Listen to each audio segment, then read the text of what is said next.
अब हम चर्चा करते हैं दोस्तों सप्तमेश से कैसे जाने विवाह की उम्र। अब देखिए, मेष राशि होगी या वृश्चिक राशि होगी तो यहाँ का जो लॉर्ड बनेगा आपका वो मंगल ग्रह बनेगा। यदि मंगल ग्रह आपका त्रिकोण भावों में बैठा हो अथवा केंद्र में बैठा हो, शुभ ग्रहों के साथ बैठा हो, तो शुभ ग्रह होते हैं हमारे शुक्र, बृहस्पति, चंद्रमा शुक्ल पक्ष का, और बुध यदि अस्त ना हो तो बुध हमारा शुभ ग्रह माना जाता है। शुभ ग्रहों के साथ बैठा हो तो शुभ माना जाता है। यदि मंगल इन ग्रहों के साथ बैठा हो, त्रिकोण भावों में बैठा हो, या फिर नवांश कुंडली में शुभ ग्रहों के साथ बैठा हो या इंद्र त्रिकोण में बैठा हो तो वो शुभ माना जाएगा। यदि मंगल आपका सप्तमेश है और शुभ बैठा हुआ है तो आपका विवाह निश्चित रूप से 28 उम्र के एज में विवाह होगा आपका।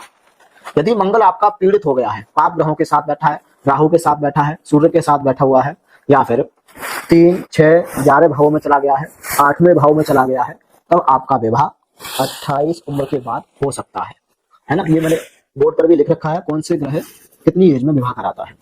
तो ये रहा मंगल का। अब मैं आपको बताता हूं, यदि आपकी जन्म कुंडली के सप्तम भाव में धनु राशि होगी या मीन राशि होगी तो उसका स्वामी होता है बृहस्पति। अगर बृहस्पति आपका त्रिकोण में बैठा हो, शुभ ग्रहों के प्रभाव में हो, तो आपका विवाह कितनी एज में करा देगा? 24 साल की एज में करा देगा। ठीक है। उसी तरीके से जब आपके 7th हाउस में तुला राशि होगी या वृष राशि होगी तो इसका स्वामी होता है शुक्र।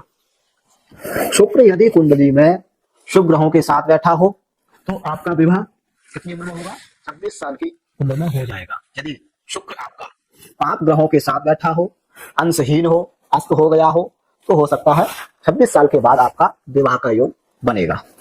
वहीं पर अब हम आ जाते हैं, बुध मिथुन राशि हो या फिर कन्या राशि हो, इसका स्वामी होता है बुध। बुध अगर कुंडली में अस्त ना हुआ हो, पाप ग्रहों के साथ ना बैठा हो और 3, 6, 11 8वें भाव में न गया हो, द्वितीय भाव में नहीं बैठा हो तो आपका विवाह निश्चित रूप से बुध 20 साल की उम्र में करा देगा। अगर नवांश कुंडली में भी शुभ ग्रहों के साथ बैठा हो तो 20 साल की उम्र में कराएगा। अन्यथा सप्तमेश जिस ग्रह के साथ बैठा हो या जिस ग्रह की राशि में बैठा हो, वो ग्रह जिस उम्र में विवाह कराता है उस उम्र में आपका विवाह होगा। अब देखिए, ये सूत्र बड़ा है, थोड़ा सा मैं समझाता हूं आपको। अब मान के चलिए यहाँ पर सिंह राशि है, सिंह राशि का स्वामी सूर्य होता है। ठीक है। सूर्य ग्रह अगर शुभ ग्रहों के साथ बैठा हुआ है, मान लीजिए केंद्र में बैठा हुआ है, बृहस्पति के साथ बैठा हुआ है, शुक्र के साथ बैठा हुआ है, केंद्र में, केंद्रीय होते हैं, त्रिकोण में बैठा हो तो ये शुभ माना जाएगा। ठीक है। अब जब सूर्य शुभ ग्रहों के साथ बैठा है, अब मान चलिए यहाँ पर राशि होती है हमारी तुला राशि, तो तुला राशि का स्वामी शुक्र है। अर्थात अब यहाँ पर आपको ये समझना है कि सप्तमेश हमारा ज्यादा बलवान है या हमारा जो ग्रह सप्तमेश के साथ बैठे हुए हैं वो ग्रह बलवान है।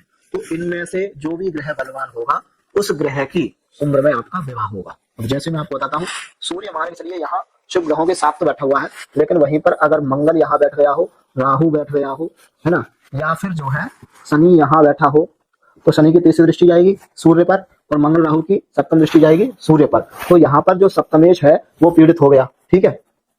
वहीं पर अगर सप्तम भाव को भी पाप ग्रह देख रहे हो, राहु देख रहा हो, मंगल देख रहा हो या शनि बैठा हो, तो यहाँ पर सप्तम भाव भी पीड़ित हो जाएगा, सप्तमेश भी पीड़ित हो जाएगा। अब यहाँ पर जो है हमें ये देखना है इन ग्रहों में से कौन सा ग्रह बलवान है और उसकी आयु मैंने लिख रखी है। अगर मान के चलिए शुक्र यहाँ पर जो है तुला राशि में बैठा हुआ है तो यहाँ पर शुक्र जो है ज्यादा बलवान माना जाएगा। तो यहाँ पर सप्तमेश की जो उम्र है उसमें विवाह आपका नहीं होगा।